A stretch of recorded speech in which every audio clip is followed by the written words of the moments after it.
আজি আমাৰ গোলাঘাটবাসীৰ বাবে এটা ঐতিহাসিক দিন।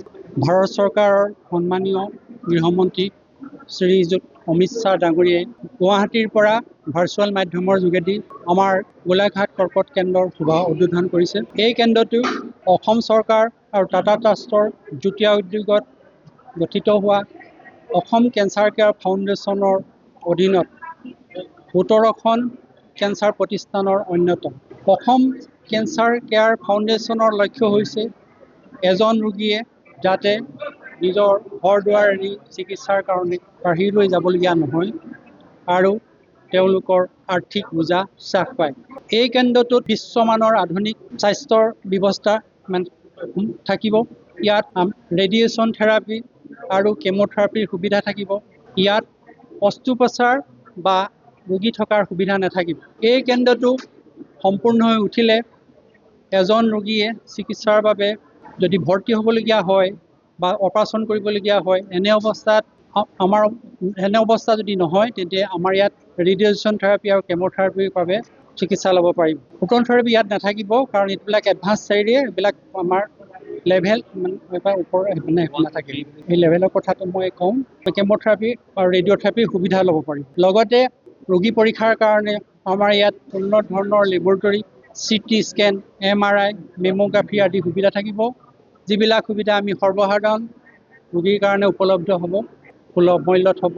এই চিকিৎসাত আমাৰ 3টা লেভেলত চিকিৎসা হয়, মই ক'লোঁ। যিটো আমাৰ এইটো লেভেল 3 অনুষ্ঠান। লেভেল 3ত অকল আমাৰ ৰেডিয়েশ্যন থেৰাপি আৰু কেমোথেৰাপিৰ সুবিধা থাকে। তাৰপাছত লেভেল 2, য'ত আমাৰ ডিব্ৰুগড়, শিলচৰ, বৰপেটা আদি অনুষ্ঠানত এইবিলাক লেভেল 2 তাত চাৰ্জাৰী আছে লগত।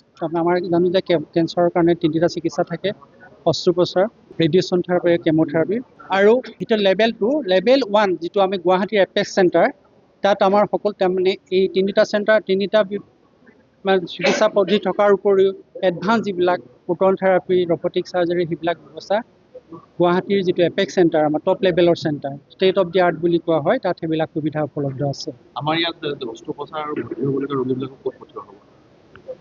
আমাৰ ইয়াৰ অস্ত্ৰোপচাৰ আৰু ভৰ্তিবিলাক আমি সদ্যহতে আমাৰ চেণ্টাৰৰ লগত যোগাযোগ কৰি ডিব্ৰুগড় আৰু বা গুৱাহাটীত পঠাবলৈ আমাৰ ব্যৱস্থা হ'ব।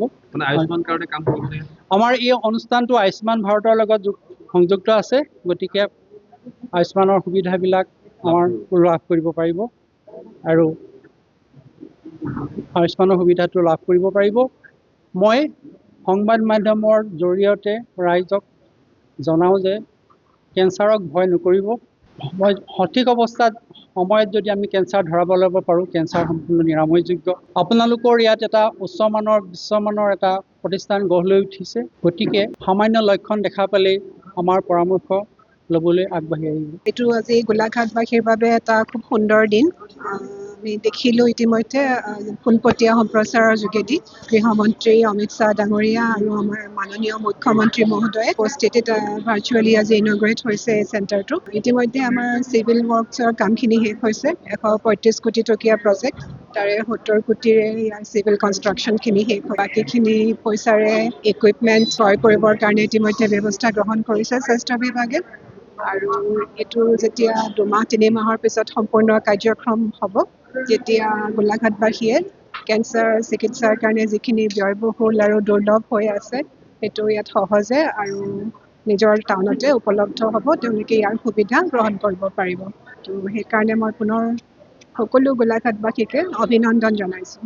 কেঞ্চাৰৰ কি কি চিকিৎসা ইয়াতে উপলব্ধ হ'ব?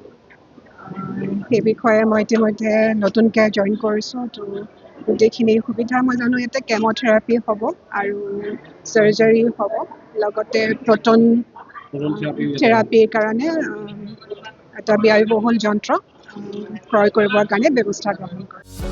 যিকোনো খবৰৰ বাবে যোগাযোগ কৰক আমাৰ এই নম্বৰত 9181 307 221।